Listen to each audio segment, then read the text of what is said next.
नमस्कार दोस्तों, जीजे ऑनलाइन स्टडी में आप सभी का स्वागत है। दोस्तों,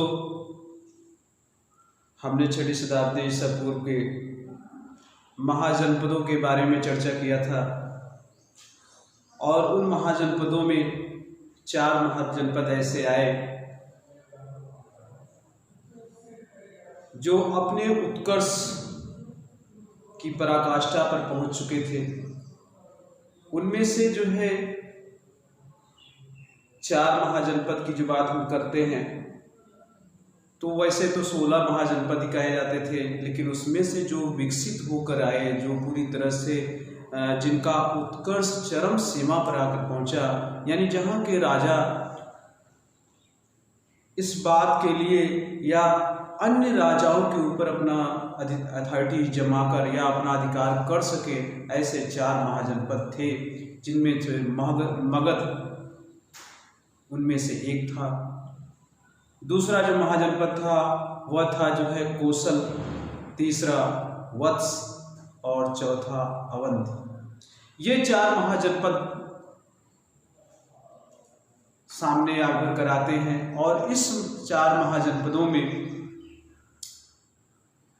एक वंशावली के रूप में चलती है और यहीं से जो है इतिहास की क्रमबद्धता भी जो है देखने को मिलती है।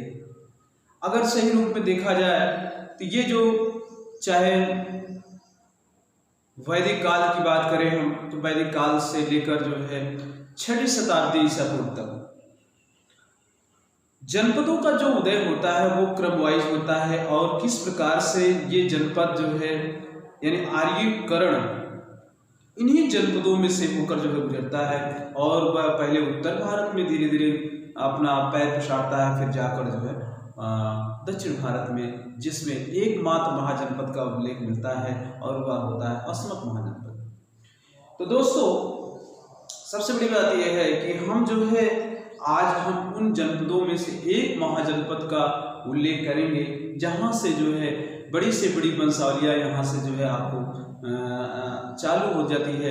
और इसी वंशावलियों में सबसे पहले हम देखते हैं कि मगध का उत्कर्ष, यानी मगध का उत्कर्ष कैसे हुआ, किन कारणों से हुआ, कौन कौन से वो चीजें थी, कौन कौन से वो वस्तुएं थी, या कौन कौन से ऐसे थॉट थे, कौन कौन से ऐसे जो कॉज थे, कारण थे, उसका जो है उल्लेख हम यहाँ पर करेंगे।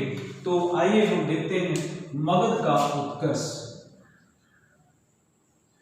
आपका ये टॉपिक है मगध का उत्कर्ष,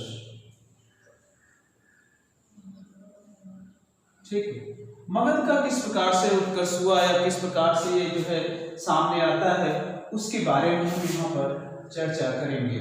तो मगध में जो है उत्कर्ष में देखते हैं कि किन किन वंश के लोग, जो हमको पढ़ना है, जिसके बारे में पढ़ना है, मगध में कौन कौन से वंश आए, सबसे पहले उसको हम देखते हैं। फिर एक देखते हैं उसका उत्कर्ष कारण क्या था, कौन कौन से भौगोलिक स्थितियां इसके उत्कर्ष में जो है सम्मिलित थी, उन चीजों को हम क्रम वाइज हम जो है अध्ययन करते चलेंगे। तो सबसे पहले आइए हम यहाँ पर देखते हैं कि मगध के उत्कर्ष में किन वंशावलियों की सबसे बड़ी भूमिका रहती है, उन वंशावलियों को यहाँ पर चर्चा करते हैं। तो सबसे पहले अगर हम देखें तो यहाँ पर सबसे प्राचीन जो है वंश आता है, वह आता है ब्रह्मदत्त वंश। ब्रह्मदत्त वंश, आइए देखते हैं ब्रह्मदत्त वंश। ब्रह्मदत्त वंश जो है मगध में सबसे पहले जो है वंशावलियां अपनी चालू करता है और यही का एक शासक आता है जिसका नाम था जो है शासक।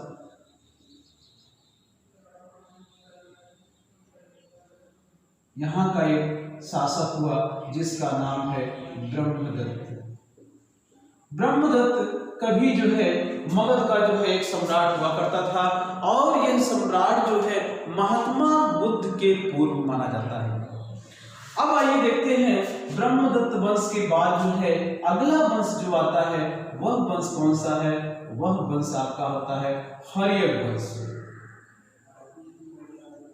हर्यक वंश में जो है यहीं से आपकी परंपरागत वंशावलियों की जो है चालू हो जाती है। और यहीं से आपके वो राजा जिन्होंने चक्रवर्ती राजा या ऐसे सम्राट की उपाधि धारण करता है, जिसमें जो है बड़ी सी बड़ी उपाधियां, बड़े से बड़े यज्ञ और बड़े बड़े जो है क्या कहते हैं राज्यों को अपने अधीन करना। इनका क्षेत्र भी बहुत बड़ा बड़ा क्षेत्र है, जिसमें ये जैसे कि माना भी जाता है कि मगध का क्षेत्र जो है आपका गांधार प्रदेश से लेकर जो है आपके अंग तक पूरे जो है क्षेत्र जो है, इधर अवंती वत्स जो है, उसके बाद पूर्व प्रदेश, इन सब से लेकर जो है कौशल प्रदेश, काशी और अंग, और उसके बाद वैशाली, अन्य अनेक ऐसे राज्य जो यहाँ के राजा हुए, इन राज्यों को जो है, इन प्रांतों को अपने अधीन किया या इनके बीच में समझौता हुआ या इनके बीच में संबंधों का स्थापित किया गया। तो ऐसे में जो है हर एक वंश में जो है निम्न राजा हुए। वो राजा थे, आइए देखते हैं कौन कौन से। नंबर 1 बिंबिसार,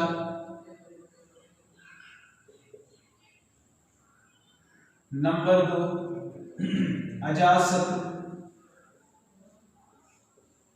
अजातशत्रु, नंबर 3 उदयन अथवा उदयभद्र। ये जो है मुख्य राजा हुए और ये यहाँ हरियर वंश यानी मगध पर जो है शासनाधीन थे, यानी मगध पर जो है शासन इन्होंने किया था। इसके बाद जो वंश आती है, वंशावली आती है, वह है जो है शिशुनाग वंश। शिशुनाग वंश की हम चर्चा करेंगे। शिशुनाग वंश में जो है सबसे पहला जो राजा होता है, उसमें जो है शिशुनाग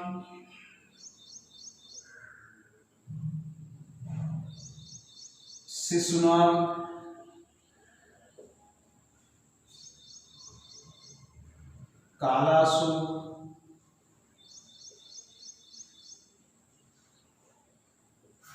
इन्हीं को जो है काकवर्ण के भी नाम से भी जाना जाता है। काकवर्ण के नाम से भी जाना जाता है, जिसका उल्लेख आपको जो है दिव्यादान में भी मिलता है। ठीक है, कालासुर, काकवर्ण, दिव्यादान में इसका उल्लेख मिलता है, दिव्यावदान। ठीक है दोस्तों, तो दिव्यावदान में जो है इनका उल्लेख मिलता है। अब आइए शिशुनाग वंश के बाद जो है हम अगले वंश की हम चर्चा करेंगे, वो था जो है नंद वंश।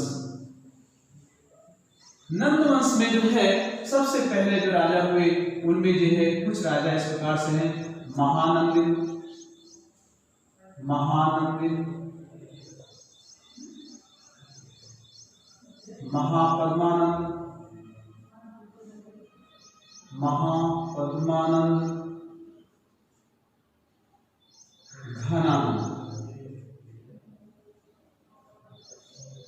घनानंद। इसके बाद जो है जो मगध राज्य पर उत्कर्ष में या मगध राज्य पर जो है शासन करने वाला वह प्रमुख जो है वंश था, वह वंश था मौर्य वंश। मौर्य वंश जो था वह प्रमुख वंश, देखते हैं मौर्य वंश। मौर्य वंश में वो प्रमुख राजा कौन कौन से शासक हुए यहाँ पर, उसको भी हम चर्चा करेंगे। ये हैं सबसे पहले चंद्रगुप्त मौर्य,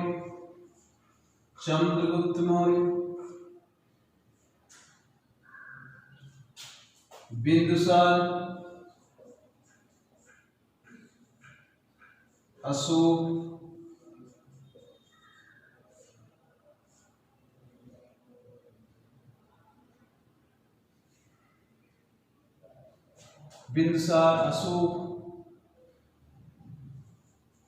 उदयन। तो इस प्रकार से जो है बिंदुसार, अशोक, उदयन आज ऐसे जो है लोग जो है यहाँ पर मौर्य वंश के, यहाँ पर मौर्य वंश के जो है मगध पर जो है शासक, मतलब मगध पर जो है शासन इन्होंने किया था। तो आइए हमें अब देखते हैं कि यानी मगध वंश में सबसे पहले जो वंशावली आई उस वंशावली में ब्रह्मदत्त वंश थे, जिन्होंने जहाँ के शासक हुए ब्रह्मदत्त ने, उसके बाद हर्यक वंश, इसके बाद जो है यानी हर्यक वंश को अगर हम देखें तो हर्यक वंश को जो है पितृहंता वंश के नाम से भी जाना जाता है। हर्यक वंश को पितृहंता वंश भी कहा जाता है। पितृहंता वंश क्यों कहा जाता है? इसका कारण यह है कि यहाँ के जितने भी राजा हुए, बिंबिसार को मारकर अजातशत्रु गद्दी पर बैठा, अजातशत्रु को मारकर उदयन, और उदयन को मारकर जो है इस क्रम में जो है एक दूसरे को मारकर जो है गद्दी पर जो है आसीन होते रहे, इसलिए जो है इन्हें जो है पितृहंता वंश के नाम से भी जो है जाना जाता है। वहीं पर अगर हम देखते हैं कि मगध राज्य के जो है उत्कर्ष के जो है क्या कारण थे, आइए उस पर हम जो है चर्चा करते हैं।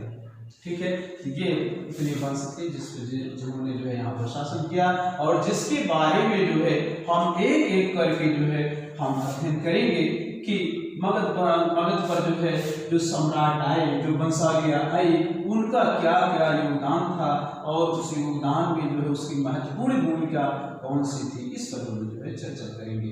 तो आइए देखते हैं कि मगध के उत्कर्ष में जो है किसकी भूमिका थी।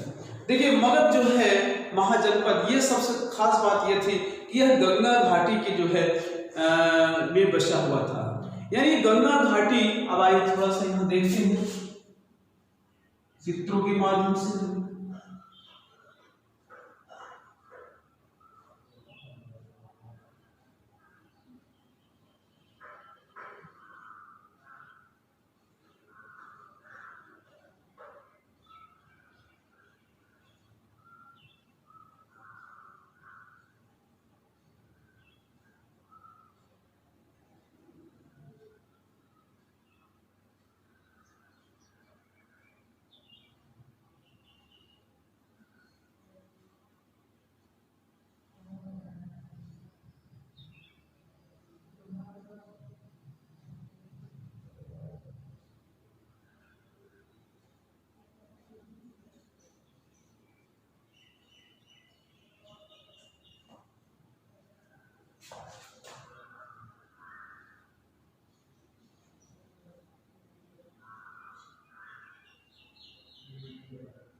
प्रकार से हम यहाँ पर देखते हैं भारत के नक्शे में जो है कहाँ पर ये मगध स्थित था और किस प्रकार से इनका विकास हुआ, किस प्रकार से इनका उत्कर्ष हुआ, उस पर हम यहाँ पर चर्चा करेंगे। मगध का जो क्षेत्र था, ये क्षेत्र था मगध का।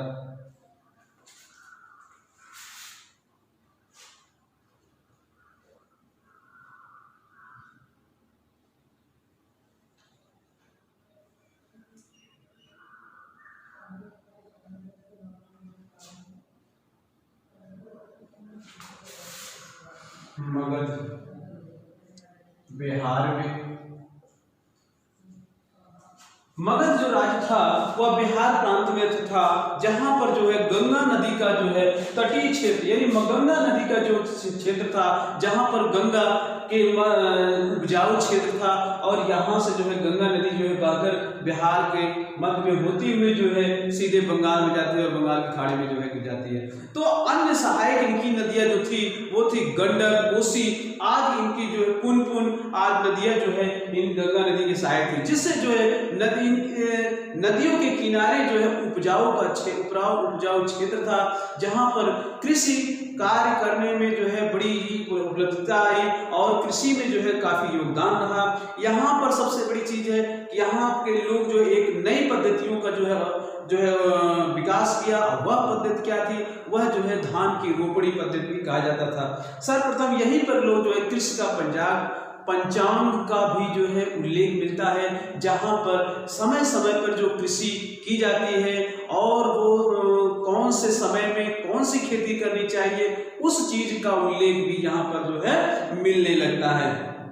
यहीं पर जो है अनेक प्रकार के जो है फसलों को उगाने की जो है परंपरा मिलती है। यहाँ की जो मिट्टी थी वो उपजाऊ थी और जिससे जो है अन्न का उत्पादन जो है काफी मात्रा में बढ़ना शुरू हो गया। और इसी क्रम में जो है अगर हम देखें तो यहाँ सबसे बड़ी जो खात है मगध क्षेत्र के विकास की, वह था जो है लोहे का आविष्कार। यानी मगध के क्षेत्र के विकास में किन चीजों का योगदान है, यानी उत्कर्ष में किन चीजों का विकास में योगदान, किसका योगदान है, उस पर हम जो है यहाँ पर चर्चा भी करेंगे। इसके पहले सबसे पहले बात यह है कि ये गंगा घाटी का मध्य क्षेत्र, देखिए गंगा घाटी का मध्य क्षेत्र होने के कारण काफी उपजाऊपन होता है। प्रत्येक वर्ष बाढ़ आने पर जो है तटीय क्षेत्रों में जो है मिट्टी, उपजाऊ मिट्टी को वहां छोड़ आती नदियां फिर अपने स्थान पर आ जाती थी, जिससे जो है तट का प्रदेश जो है काफी उपजाऊ हो जाता था। ठीक वहीं पर अगर हम देखें तो यहाँ पर एक नई पद्धतियों का जो है उल्लेख मिलता है। अच्छा, गंगा घाटी यानी गंगा की अन्य सहायक नदियां भी थी, इनकी सहायक नदियां भी थी जिसका योगदान काफी था, जिसमें थे गंडक, सोन, कोसी आदि। तीसरी बात यहाँ क्या थी, यहाँ पर जो है कृषि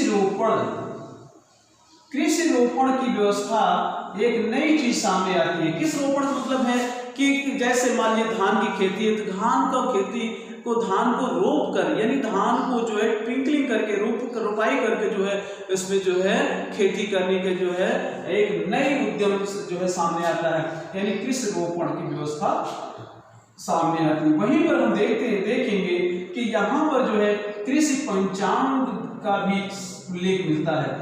कृषि पंचांग, यानी कृषि पंचांग से जो है एक नई क्रांति आती है कि किस समय कौन सी फसलों का जो है बोया जाना है।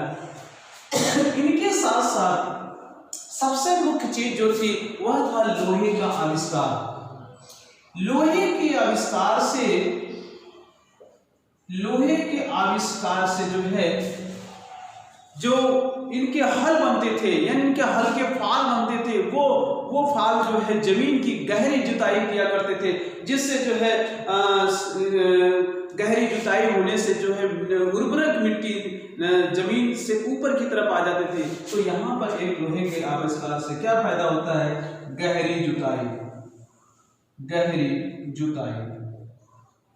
यानी गहरी जुताई किसकी होती है, यानी खेतों की, ठीक है, खेतों की गहरी जुताई होती है जिससे उर्वरक क्षमता जो है ऊपर की तरफ आ जाती है। और क्या बात थी, यहाँ पर जो है सिंचाई की सुविधा भी जो है उपलब्ध हो गई, सिंचाई की सुविधा, क्योंकि यहाँ के जो राजा महाराजा हुए, जितने भी राजा हुए, वो जो है किसानों की भला के लिए या कृषि के भलाई के लिए या कृषि पे अधिक उत्पादन के लिए जो है उनका जो है सहयोग किया करते थे। ठीक है, और जिससे जो है अब सिंचाई की सुविधा के लिए जो है क्या होता था कि अनाज को जो है अत्यधिक मात्रा में उत्पन्न होने लगा, और जिससे क्या होता है राज्य की आय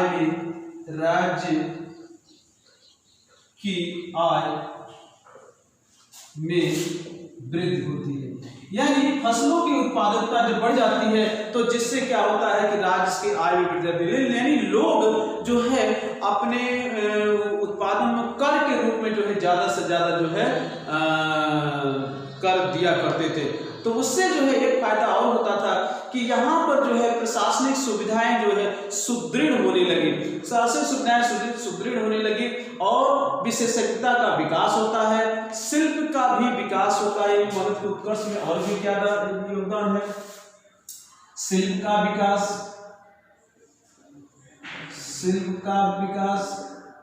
ठीक है, इसके योगदान से जो है शिल्प का भी विकास होता है। और क्या होता है कि व्यापार वाणिज्य का भी विकास होता है, निश्चित रूप से व्यापार वाणिज्य, देखिए व्यापार वाणिज्य में क्या होता है, जब अन्न का अत्यधिक उत्पादन होता है तो उससे एक स्थान से दूसरे स्थान को उस अन्न को विक्रय के लिए ले जाया जाता था, जिससे जो है वहां से धन का जो है उगाह होता है। और यह जो व्यापार हुआ करता था वो जल मार्ग और स्थल मार्ग से दोनों से हुआ करता था, जिससे राज्य के आय में जो है वृद्धि होती है। जिससे क्या होता है, जिससे राज्य की आय में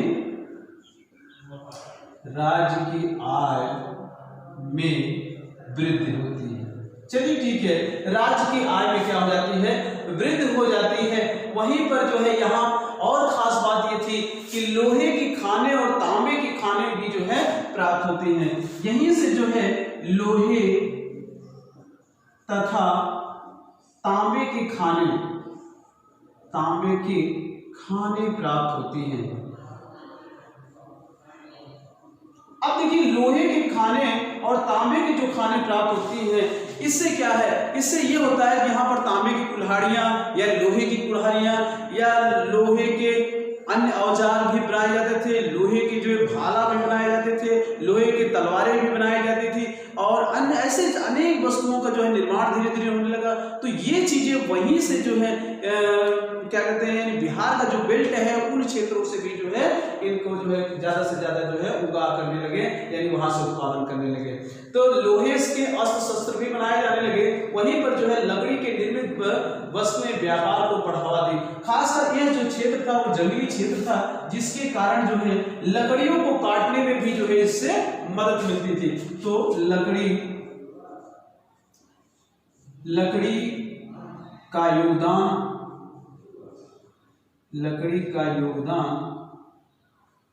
ठीक है।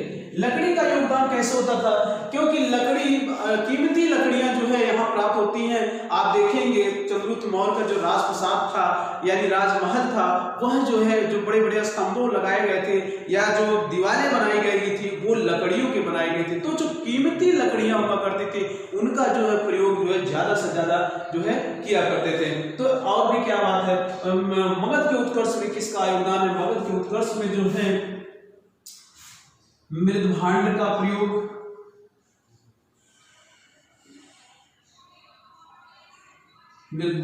प्रयोग, सिक्कों का प्रचलन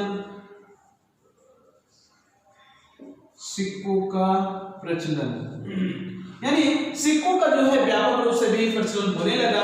और ये सिक्के कैसे थे, यानी सिक्के या मुद्रा का प्रचलन कर लीजिएगा आप, सिक्कों कह लीजिए या मुद्रा भी कह सकते हैं, मुद्रा का प्रचलन।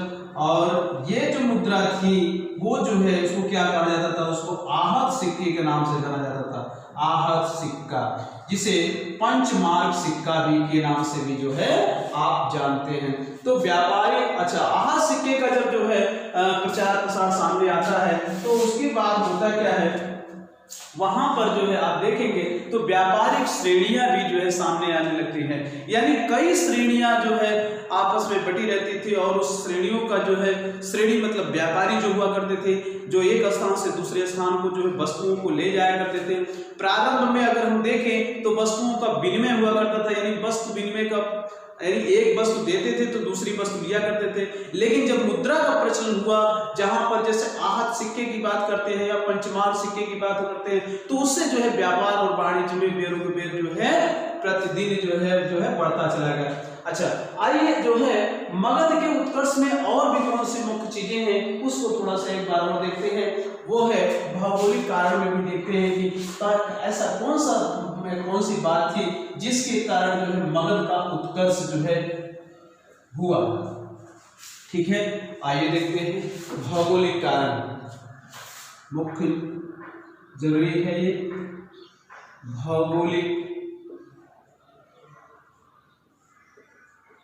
भौगोलिक कारण में हम देखते हैं कि मगध का जो क्षेत्र था, मगध का जो क्षेत्र है वह जो है 5 पहाड़ियों यानी राजगिरी, जिसकी राजधानी, मगध की राजधानी क्या थी, मगध की राजधानी अगर हम देखें तो वो थी राजगिरी। आप ध्यान नोट करेंगे, उनकी राजधानी अगर देखें तो ये थी राजगिरी। ठीक है,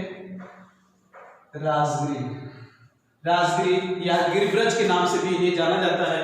तो भौगोलिक कारण में जो है जो राजगिरी का क्षेत्र था वह 5 पहाड़ियों पहाड़ियों से जो है घिरा हुआ था, और जिसके कारण जो है यहां नोट करेंगे राजगिरी 5 पहाड़ियों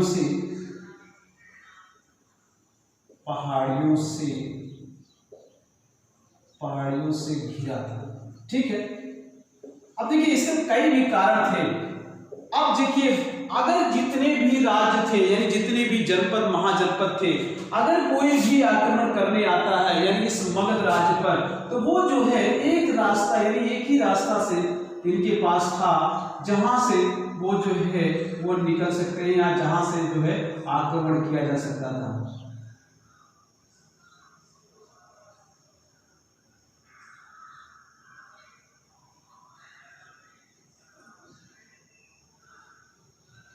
इस प्रकार से जो है ये इनके रास्ता जो है एक ही बने हुए थे, और इस रास्ते यानी मगध जो है ये 5 पहाड़ियों से जो है घिरा हुआ था। और क्या बात थी, यहाँ जो है नदी जलमार्ग का अधिपत्य था। जो नदी जलमार्ग मतलब है यहाँ से जो गंगा और सोन नदियां थी या क्या कहते हैं गंडक नदियां थी, उन पर जो है एकाधिकार था। तो इनका एकाधिकार किसका था, वो था मगध का। तो मगध का एकाधिकार होने के कारण जो है वह भी जलमार्ग से भी सुरक्षित था, और जो है 5 पहाड़ियों से घिरे होने के कारण यहाँ पर कोई भी आक्रमणकारी जल्दी से जल्दी पहुंच नहीं सकता था। व्यापारिक परिवहन और जो है सैन्य संचालन के रूप में भी अगर देखा जाए, यहाँ देखिए दूसरा है नदी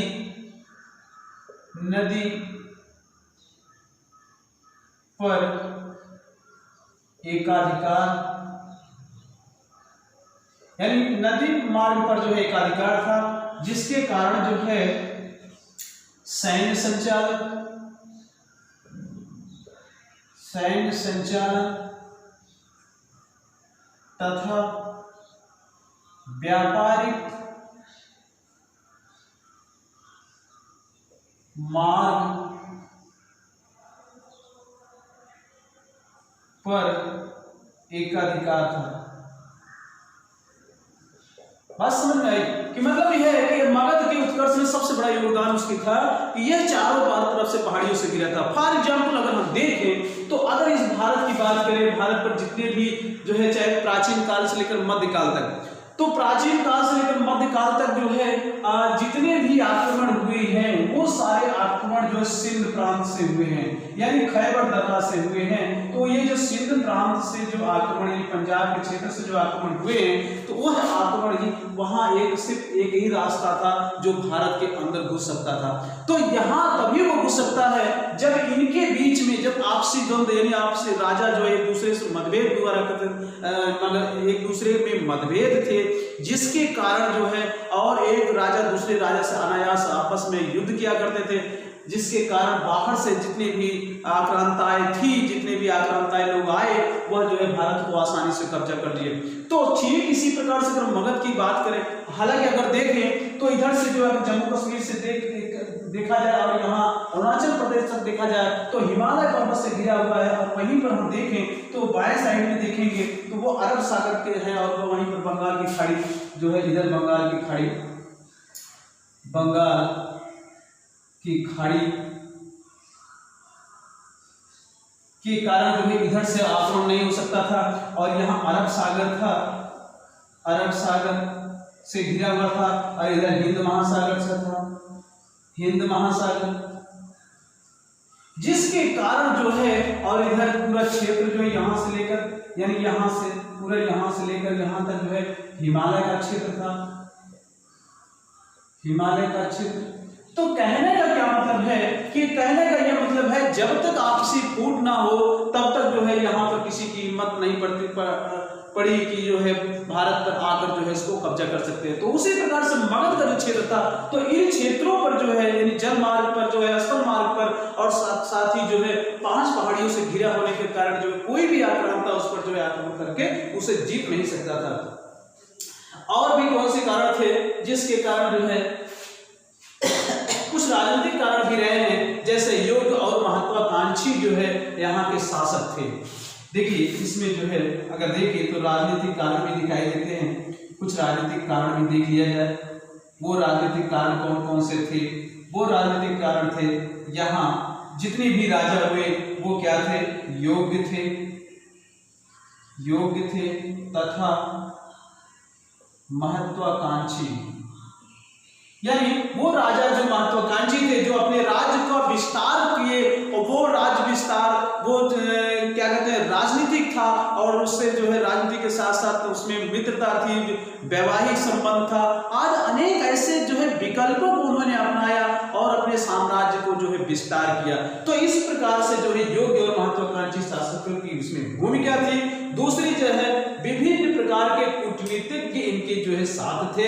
जैसे हम आपकी चर्चा करें तो सुनील और विशद, यानी यहाँ के जो इनके जो मंत्री हुआ करते थे बहुत बड़े विशेषज्ञ हुआ करते थे। जैसे अब हम आपको अगर मौर्य वंश की बात करें तो चंद्रगुप्त मौर्य का जो गुरु हुए करते थे, या उनके जो महामंत्री हुआ करते थे चाणक्य जैसे जो है महान कूटनीतिज्ञ थे। तो ऐसे कूटनीतिज्ञ जो है अगर हम देखें तो हर्यक वंश में जो है बिंबिसार के आते, सुनिधि और वसास्कर की चर्चा करेंगे हम।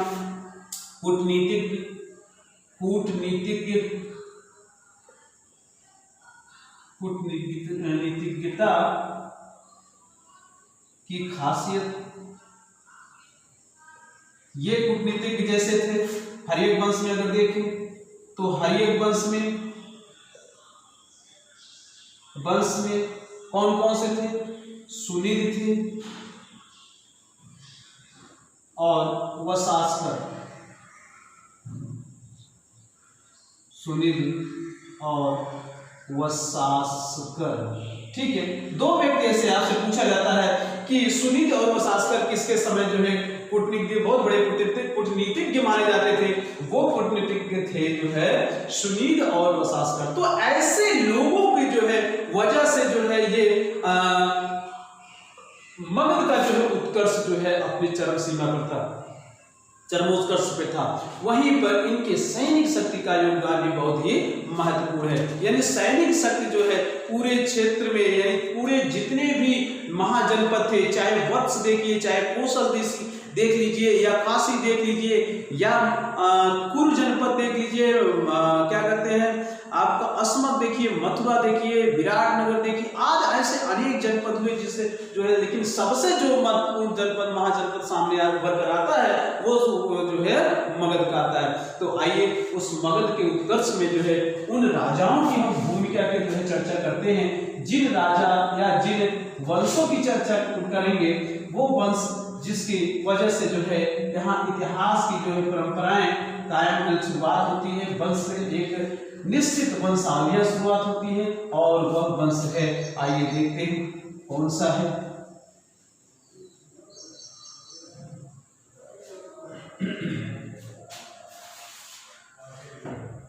आइए सबसे पहले अगर देखें तो यहाँ पर सबसे पहले आता है ब्रह्मदत्त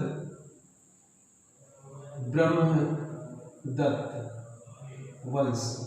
ब्रह्मदत्त वंश में अगर देखें तो यहाँ पर सबसे पहला जो राजा आता है वह राजा होते हैं आपके जो है ब्रह्मदत्त। ब्रह्मदत्त ने जो है मगध के क्षेत्र को आगे बढ़ाने का कार्य किया। यहाँ मगध को स्टैंड करने के काम किया है, मगध को जो है धीरे धीरे विस्तार करने का काम किया है। लेकिन वहीं पर अगर हम देखें तो सबसे पहले जो वंश आता है और वह वंश होता है हर्यक वंश। हर्यक वंश जो है यहीं से जो है एक महत्वपूर्ण शासक जो है सामने आते हैं, हर्यक वंश। आइए इसी से जो है हम यहाँ पर चर्चा करेंगे हर्यक वंश। हर्यक वंश को ही एक पितृहंसा हंता वंश के नाम से भी जाना जाता है। पितृहंता वंश, ठीक है, पितृहंता वंश के नाम से भी जाना जाता है। मोस्ट इंपॉर्टेंट है, आप इसको जो है नोट करेंगे कि पितृहंता वंश पूछा जाता है। पितृहंता वंश किसे कहा जाता है? तो पितृहंसा वंश जो है आपको हर्यक वंश। अब इस वंश में कौन कौन से शासक हुए उस पर हम एक एक करके जो है चर्चा करेंगे। तो आइए सबसे पहले हम देखते हैं उसमें जो है बिंबिसार पहला शासक। बिंबिसार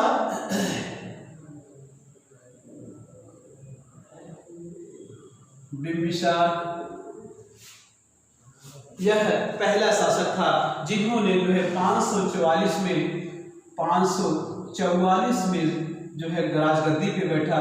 44 ईसा पूर्व से जो है 492 ईसा पूर्व जो है ये गद्दी आसीन हुआ, यानी कहाँ पर, मगध के जो है सिंहासन पर जो है बैठा है। और यही वह व्यक्ति था जिन्होंने हर्यक वंश के संस्थापक था, यानी हर्यक वंश की जो है स्थापना किया था।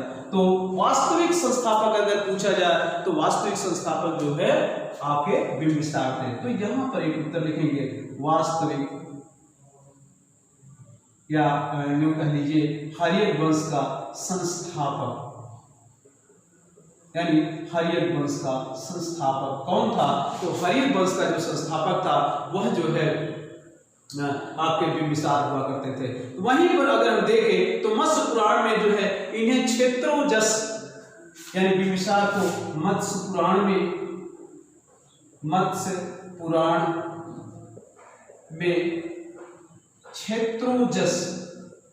क्षेत्रोजस कहा है। यानी क्षेत्रोजस का मतलब है कि 80,000 गांव इनके अधीन में थे। क्षेत्रोजस कहा गया है। कहने का क्या मतलब है कि 80,000 गांव पर राज करने वाला, 80,000 गांव इनके अधीन थे। यानी किसके अधीन थे? बिंबिसार के अधीन थे, जो इनके मतलब 80,000 गांव इनके अधीन हुआ करते थे। 80,000 गांव पर इन्होंने जो है शासन प्रशासन जो है चलाया था। और इन्हें ही जो है यानी बिंबिसार को जो है एक नाम से जाना जाता है। इन बिंबिसार को जो है जैन साहित्य में जैन साहित्य में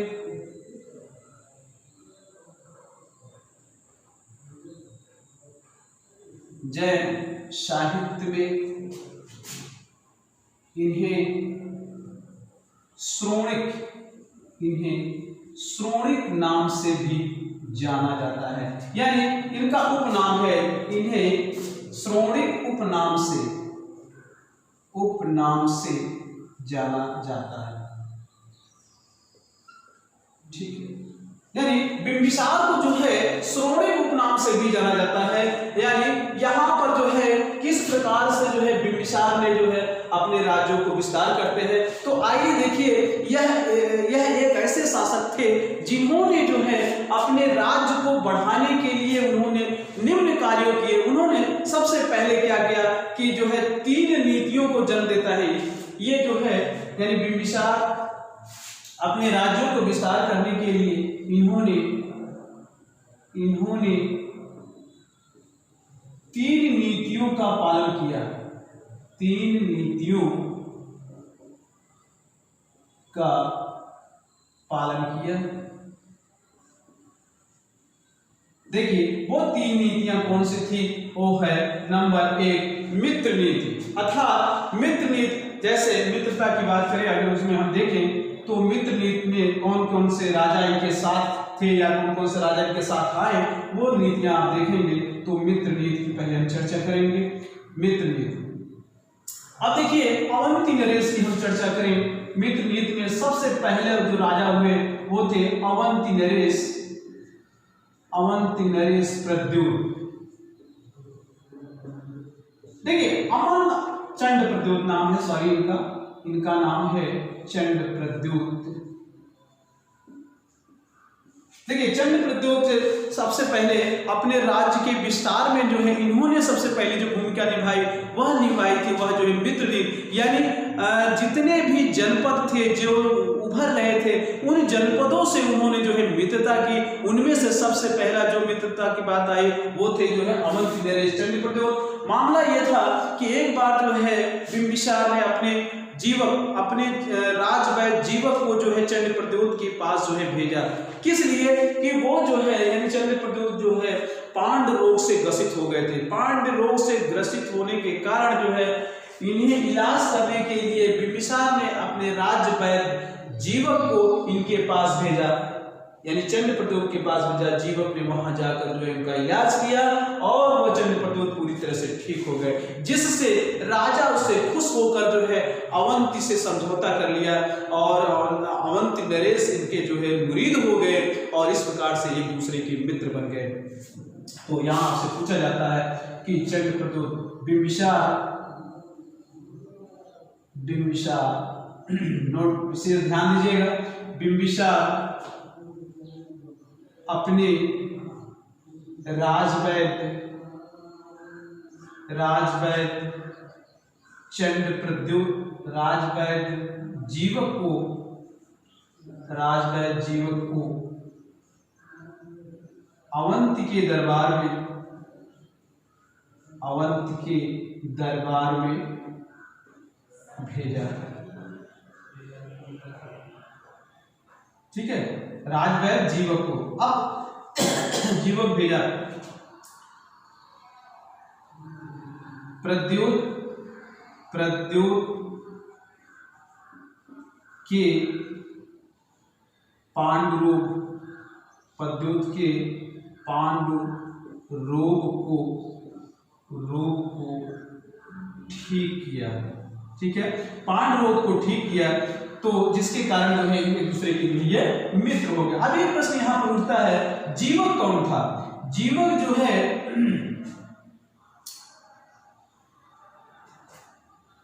ये गणिका सालवती गणिका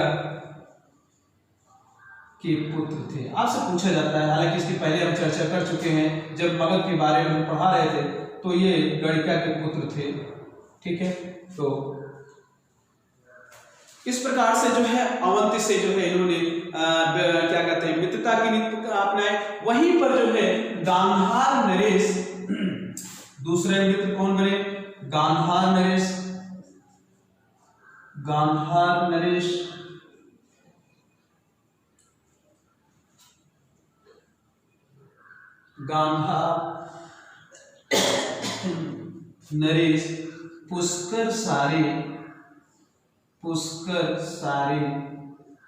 पुष्कर सारे ने अपना एक दूत इनके दरबार में, यानी बिंबिसार के दरबार में, इनके दरबार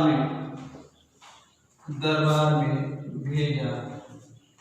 ठीक है, इस प्रकार से गांधार नरेश पुष्कर सारी ने जो है अपने यानी बिंबिसार के दरबार में अपना एक राजदूत भेजा, जिससे जो है उनके बीच में जो है संबंध बने, यानी मित्रता का संबंध उन्होंने अपनाया। तो यहां पर देख लीजिए गांधार से जो है इनकी मित्रता स्थापित हो गई। वहीं पर अगर हम देखें तो यहाँ अगले टर्म में हम इस चीज पर चर्चा करेंगे कि इनके वैवाहिक संबंध से जो है किस प्रकार से जो है मगध के राज्य को जो है विस्तार करने में इनकी भूमिका निभाई। पहले इसके बाद जो है वैवाहिक संबंध के बाद जो है इन्होंने युद्ध की नीति अपनाई और युद्ध की नीति से जो है मगध के राज्यों का विस्तार करते हैं, उनके क्षेत्र का विस्तार करते हैं, और जिससे जो है मगध का जो महाजनपद था और वो जहाँ जनपद एक राज्य के रूप में जो है परिवर्तित हो जाता है। तो आइए हम इसके अगले चरण में जो है हम इस पर चर्चा करेंगे। तो आज का क्लास बस इतना ही, और आप इस पर जो है कमेंट दीजिए और चैनल को सब्सक्राइब करिए। बहुत बहुत धन्यवाद।